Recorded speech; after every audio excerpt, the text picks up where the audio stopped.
जय सोमनाथ गीता काकी। जय सोमनाथ। क्या बात है, आप परेशान लग रही हैं? मामी राजू मामा का वेट कर रही है, वो दुकान से अभी तक वापस नहीं आए। आपने दुकान पे फोन किया? हाँ, वहाँ से तो निकल चुके हैं रोज के टाइम पर। हो सकता है शायद रास्ते में कहीं रुक गए होंगे। आप फिक्र मत कीजिए, मैं देख कर आता हूँ। नहीं नहीं नहीं, तुम थके हुए हो, थोड़ा फ्रेश हो लो। 7:30-8 बजे तक देखती हूँ, अगर फिर भी नहीं आए तो ढूंढने जाना पड़ेगा। ठीक है गीता काकी, पर आप परेशान मत होइए, राजू काका आ जाएंगे। ओके? कहाँ रह गए? कम से कम एक फोन ही कर दिया होता।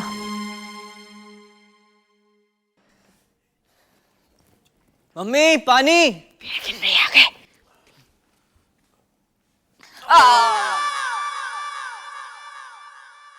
चलिए पापा, जीवन रूपी रंगमंच आपको पुकार रहा है।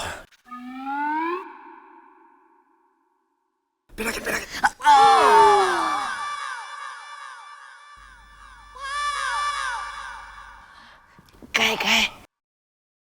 मेरे दोनों सेनापति तो तैयार है ना? हाँ हाँ पापा बिल्कुल।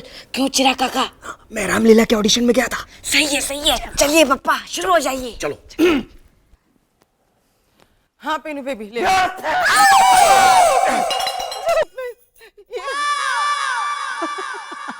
मैं कुर्ता लेके आती। ये क्या बदतमीजी है चंदू, वार्निंग तो दे। सडनली तेरे मुंह से कविता निकलती थी, अब सडनली तेरे मुंह से शब्द भी निकलने लगे, वो भी इतनी जोर जोर से। और क्या था वो, क्या व्यर्थ है? अरे क्या व्यर्थ है? पापा, इस घर के जवान लड़कों का जीवन व्यर्थ है। चिराग और पिनाकिन अपने जीवन का बहुमूल्य समय नष्ट कर रहे हैं। पर मेरी जॉब तो बिल्कुल फर्स्ट क्लास चल रही है। यानी तुम्हें दूसरों की गुलामी करने में मजा आ रहा है? उन्हें मेरी जरूरत है, मुझे उनकी जरूरत है, इसमें गुलामी कैसी पापा? यही तो, तुम्हें उनकी जरूरत है।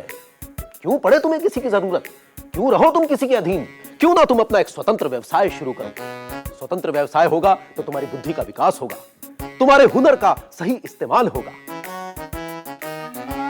तुम्हारी आमदनी में बढ़ोतरी होगी, तुम्हें तुम्हारी अलग पहचान बनाने का मौका मिलेगा। पूर्ण स्वराज। वाह पापा वाह, आपने तो शहीद भगत सिंह की याद दिला दी। अरे लेकिन तू खुद तो 25 साल से नौकरी कर रहा है, बड़ी शान से। अरे वो तो पापा, मैंने तो कई बार इस्तीफा देने की कोशिश की, लेकिन वो मानते ही नहीं। कहते कि अगर आप गए तो स्कूल बंद हो जाएंगे। यही नहीं बल्कि पूरे शहर के स्कूल बंद हो जाएंगे, पूरे देश के स्कूल बंद हो जाएंगे। अब इतने सारे बच्चों का भविष्य मैं कैसे दांव पर लगा सकता हूं पापा? तेरे यहाँ इस्तीफा देने से पूरे देश के स्कूल बंद हो जाएंगे? वो छोड़िए, बहुत ही गूढ़ बात है। मेरी बात ध्यानपूर्वक सुनिए। मेरी लाइन तो खा गए पापा। ओ हाँ, वो ये चिराग की लाइन थी ना? लाइन? क्या आप लाइन याद करके आते हैं? नहीं, लाइन मतलब लाइफ, चिराग की लाइफ। अब पिनाकिन के साथ साथ चिराग की भी लाइफ खतरे में है। अरे जरा इससे कोई पूछे सारा दिन क्या करता है? बोल बोल। रामलीला। हाँ, रामलीला में ऑडिशन देने गया था। Thank you. देखा, रामलीला के ऑडिशन में अपना समय बर्बाद कर रहा है। एक मिनट, लेकिन ये थैंक यू कहां से आया? थैंक यू बाद में बोलना चिराग काका। पप्पा जैसे महान सलाहकार की सलाह लेके आप जब अपना बिजनेस शुरू करेंगे तब आप थैंक यू बोलना। और अभी आप बिजनेस शुरू करने के बदले अपना समय रामलीला की ऑडिशन में बर्बाद कर रहे हैं। धिक्कार है आप पे। चिराग को रामलीला में ऑडिशन नहीं देना चाहिए था। आप मानते हैं ना? बल्कि तुझे और आशीष को जाना था। एक कैकई और एक मंथरा। आधे घंटे से सीन शुरू करके बैठे हैं, अभी तक मुद्दे पर नहीं आए। बेटा, ये दशरथ बूढ़ा हो गया है, कुछ तरस खाओ। महाराज, मैं चाहता हूं कि चिराग और पिनाकिन अपना एक स्वतंत्र व्यवसाय शुरू करें। लेकिन पापा मैं... अरे तुम इतना डरते क्यों बिजनेस से? मध्यम वर्गीय मानसिकता से बाहर निकलो। जब मैं 17 बरस का था तब मैंने अपना एक नया व्यवसाय शुरू किया था। हाँ, आप केले बेचा करते थे ना? अरे मैं गली गली घूम के टोकरी में केले नहीं बेचा करता था, मेरी अपनी फ्रूट एजेंसी थी। अतः मैं चाहता हूं ठीक वैसे ही तुम दोनों भी अपनी एक स्वतंत्र एजेंसी खोल सकते हो। मम्मी, बेटा पहले इनकी बात तो सुन लेना, हाँ बाद में मना कर देना। देख पिनाकी, अगर तू साथ में रहेगा तो हम दोनों बिजनेस को बहुत आगे बढ़ा सकते हैं। और फ्रूट की एजेंसी का आइडिया सच में बहुत अच्छा है ना? वाकई फ्रूट का बिजनेस बहुत अच्छा बिजनेस है। मैं आप लोगों की मदद करूंगा, मेरे बहुत कॉन्टैक्ट्स हैं। तू फिर आ गया? तेरी हिम्मत कैसे हुई यहाँ आने की? देख चंदू, सुबह जो कुछ भी हुआ उसे भूल जा। मैं तेरे साथ दोस्ती का हाथ बढ़ाने आया हूं। ये फल खा और सबको खिला। पुष्पा, हाँ? आज मैं तुम्हें आधिकारिक रूप से अनुमति दे रहा हूं कि ये फलों की टोकरी फेंक दो, लेकिन इस धोखेबाज के मुंह पे। देवा, नहीं। अरे तुम खुश क्यों हो रहे हो पुष्पा फेंकने की बात सुनकर? और चंदू तुम? पापा, आज अगर मुझे किसी ने रोका तो पुष्पा प्यारा, आशीष जहर। पहले क्या करूं? फल फेंकूं या जहर लाऊं? तुम चुपचाप खड़ी रहो पुष्पा। पुरुषोत्तम भाई, मेरी सलाह है कि इस वक्त आप चले जाइए। इस वक्त नहीं, हमेशा के लिए यहाँ से चले जाइए, वरना मेरा दिमाग घूम गया तो। अरे मैं कह रहा हूं ना इन्हें जाने के लिए। चुप हो जा। ठीक है, मैं चलता हूं। तू शांत हो जा चंदू, हाँ? मैं कल फिर से आऊंगा। हाँ वो तो आएगा, लेकिन फलों की टोकरी लेकर नहीं, मेरी दुकान की चाबियां लेकर। वाह पप्पा वाह। इसमें दुकान और चाबी कहां से आ गई? मैंने किराया तो बढ़ाया ना। मुझे नहीं चाहिए तेरा घटा पड़ा किराया, मुझे मेरी दुकान की चाबी वापस चाहिए, समझा? पापा ये। पुरुषोत्तम भाई, अब जाइए, प्लीज जाइए आप।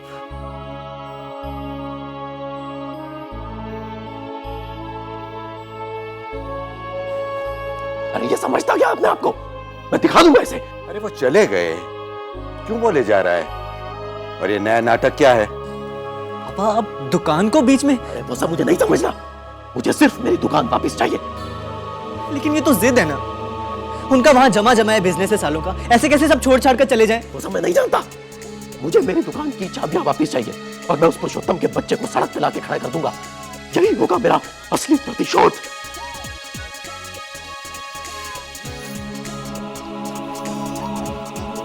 पापा फिक्र मत कर बेटा, जस्सूबैन इस बात के लिए कभी राजी नहीं होगी। तो सब कुछ जस्सूबैन पर छोड़ दे।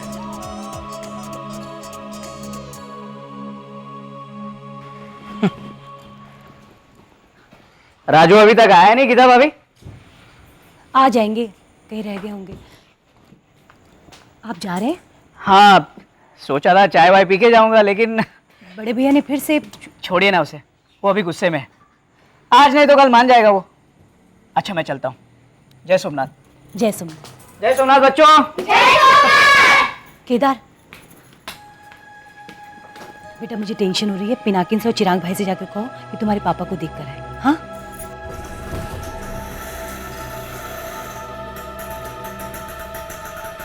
अरे गीता, बच्चे लोग ले, बच्चा पार्टी पहले ले लो। जब भी बाहर जाती हूँ ना, कोई ना कोई काम सौंप देती है जसूबेन। ये ले भाई, फल ले आना, सब्जी ले आना। अरे चल राजू, कहाँ रुक गया? पार्सल ध्यान से पकड़ना। ए हाँ। केदार रुक जा बेटा, तेरे पापा आ गए। कहाँ रह गए थे आप? मैं कब से इंतजार कर रही हूँ। वो मैं बड़ी माँ के साथ था। मैं घर वापस आ रहा था तो रास्ते में बड़ी माँ मिल गई, तो उन्होंने साथ में चलने के लिए कहा। तो एक फोन तो करना चाहिए था। मैंने बोला था बड़ी माँ से। अरे मैंने मना कर दिया था। क्या इतना कुड़कुड़ कर रही है तू गीता? देख, मेरे भाई का पार्सल आया था ऑस्ट्रेलिया से, रुक्मणी बहन के घर। अच्छा बड़ी माँ, मैं थक गया। रास्ते में रुक रुक कर आप कितने लोगों को यही बात बता रही थी। अरे थोड़ी देर और पकड़ना, मेरे भाई ने मुझे गिफ्ट भेजा है ऑस्ट्रेलिया से, रक्षाबंधन का एडवांस में। रुक्मणी बहन के हाथ, वो ऑस्ट्रेलिया गई थी ना, तो मैंने राजू से कहा कि चल मेरे साथ, उसके यहाँ से पार्सल भी ले लेंगे और थोड़ी गपशप हो जाएगी, थोड़ा जलाएंगे उसे कि देख मेरे भाई ने मुझे कितना अच्छा गिफ्ट भेजा है। थोड़ी जल भी गई थी, पूछ रही थी क्या है इसके अंदर, क्या है। तो बड़ी सासू माँ हमें भी दिखाई ना क्या है इसके अंदर। अरे चल अंदर चलकर खोलते हैं। मेरा भाई कितना प्यार करता है मुझसे। ये हाँ, मुझे भी बहुत उत्सुकता हो रही है जानने की कि इसमें क्या है। चलिए चलिए बड़ी माँ, चलिए। राजू मामा, आप भी एक गेम खेलिए ना। ये हाँ, गीता तुम अंदर चलो, मैं एक गेम खेल के आता हूँ अभी। हाँ अरे लेकिन चल। ये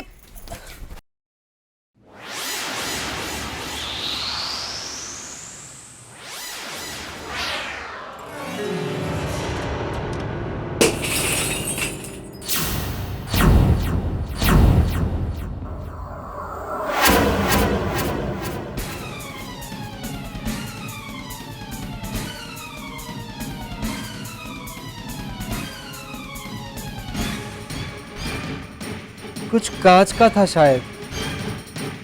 रक्षाबंधन का तोहफा भेजा था इतने प्यार से, वो कांच की चीज क्या थी देखने को भी नहीं मिली। पता नहीं कितने पैसे लग गए होंगे उसको। आए आए और यहाँ आते ही कांच मिट्टी हो गया। जसुबेन देख देख क्या किया राजू ने। आई भाभी आई। जसुबेन, जसुबेन। बाद में चंदू, बाद में। अरे क्या बाद में? बाद में बहुत देर हो जाएगी। देर तो तब होगी अगर मैं वहां वक्त पर नहीं पहुंच सकी। जसुबेन देख देख क्या किया राजू ने। सुन लिया? नहीं, ये कौन सी नई बात है? आप मेरी बात तो सुनिए। मतलब तू इससे भी बड़ी मुसीबत खड़ी करने वाला है? आप हमेशा मुझे गलत क्यों समझती हैं? गलत या सही, फिलहाल तो मेरे पास तेरी बात सुनने का भी वक्त नहीं है। पहले उन्हें संभालू, बाद में तुझसे बात करती हूँ। आई भाभी आई। अरे अब जाने देना बा, हो गई गलती, छोड़ना। एक बार देखने को भी नहीं मिला कि उसके अंदर क्या था। अरे तू तो ऐसे रो रही है जैसे तेरी सारी दुनिया, सारा जग, सब वो कुछ। जग था या मग था या कब था, कुछ पता ही नहीं चला। एक बार देख लेती तो तसल्ली तो हो जाती कि राजू क्या फोड़ने वाला है। बड़ी माँ कब ही थे शायद। अब तक झूठ नहीं पाया है, कुछ समझ में नहीं आ रहा है। मग जैसा लग रहा है। मग? मुझे कितनी जरूरत थी मग की अपने लिए। रोज सुबह उठ के मैं उसमें बादाम केसर वाला दूध पी लेती। अब मेरी सेहत कैसे बनेगी? मैं बहुत शर्मिंदा हूँ बड़ी सासू माँ। तेरे शर्मिंदा होने से क्या होता है? 6 साल से मैं अपने भाई को नहीं मिली हूँ। हर साल रक्षाबंधन की गिफ्ट में ही मैं उसकी शक्ल देख लेती थी। अब क्या टेप से चिपकाई हुई शक्ल देखूं मैं? तेरे भाई ने भेजी हुई गिफ्ट कोई तोड़ डालता तो तुझे कैसा लगता गीता? गीता का भाई कहाँ भेजता है कोई तोहफा? इन दोनों के बीच में तो अनबन चल रही है ना।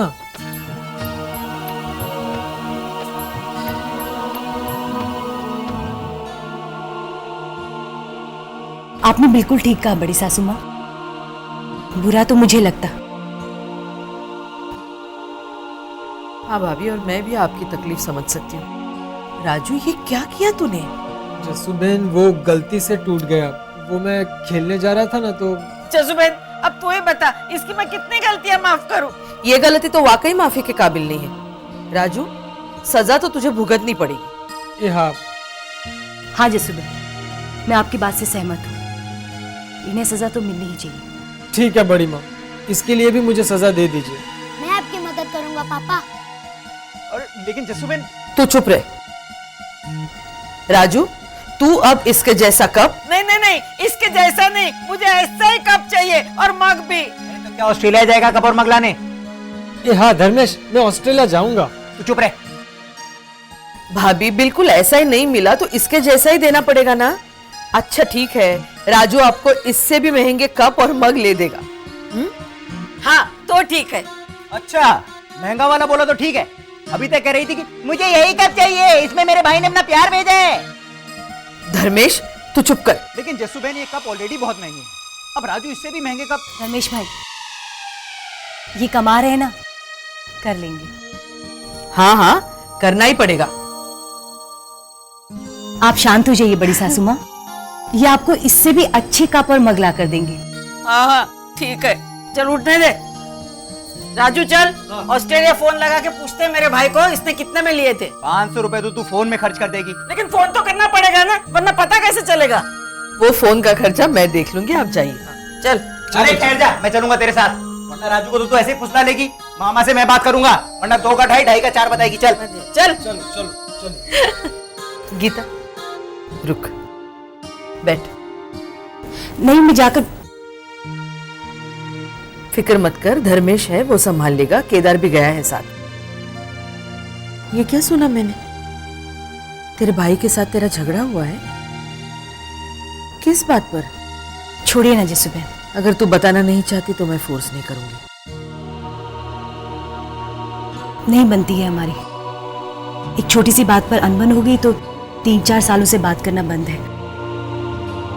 अब छोड़िए ना जसुबेन, नहीं बात करनी है मुझे इस बारे में।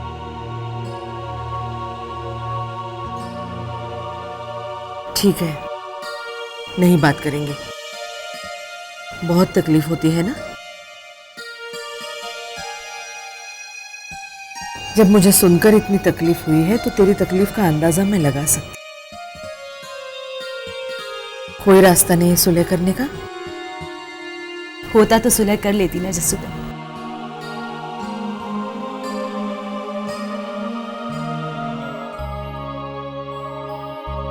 सुना तो मैंने भी है कि गीता और उसके भाई के बीच कुछ अनबन हुई और तब से उनका आपस में बोलने का रिश्ता भी नहीं रहा। आपने कभी मुझे बताया क्यों नहीं? पहले कभी ऐसी बात निकली नहीं। जो बात मुझे पता है तुम्हें तो पहले पता होगी। नहीं पता थी। गीता ने कभी पता चलने ही नहीं दिया। पिछले 3 सालों से इस घर में इतने त्योहार आए, रक्षाबंधन गुजरे, लेकिन उसने कभी एहसास नहीं होने दिया। आज भी राजू के मुंह से निकल गया तो पता चल गया। एक ही तो भाई है गीता का, उसके साथ उसका रिश्ता टूट गया। क्या वजह होगी? अब अगले हफ्ते रक्षाबंधन है। परिवार के सब लोग हंस खेल के खुशी खुशी त्योहार मनाएंगे और गीता चेहरे पर झूठी मुस्कुराहट लिए दिल में रोएगी। पिछले 3 साल से क्या बीती होगी उस पर। बिल्कुल ठीक कह रही हो तुम। समझ में नहीं आ रहा कैसे पता लगाओ कि प्रॉब्लम क्या है। अय्या, कितनी खूबसूरत है। इतनी बदसूरत कर दूंगा उसकी जिंदगी की। शैलेश भाई, मैं 3 राखियां ले रही हूँ, बरका। लेकिन आपका तो एक ही भाई है ना। मुंबई से भाई मंगवाऊंगा अगर काबू में नहीं आया तो। एक्स्ट्रा ले रही हूँ ना, सेफ्टी के लिए। कहीं मेरे हाथ से एक हाथ इकड़े तिकड़े पड़ ली तर। तो एक हाथ तो पड़ना चाहिए उसे। पुष्पा भाभी, सबसे बोलिएगा ना मुझसे ही राखियां ले, बाजार से आधे दाम में है। अय्या सच्ची? तो फिर मैं सबको बताऊंगी। लेकिन ये राखियां आप गीता को नहीं दिखाना। उसके अपने भाई के साथ अनबन है ना, तो बहुत बुरा लगेगा बेचारी को। बेचारेपन का ढोंग करता है, वो भी प्रोफेसर चंद्रकांत जोशी के सामने। भाभी, 3 राखी के हो गए 60 और इसके साथ ये 2 छोटी छोटी राखियां बिल्कुल मुफ्त। अब चाहे गिराइए, बांधिए या फेंकिए, आपकी मर्जी। हैप्पी राखी। राखी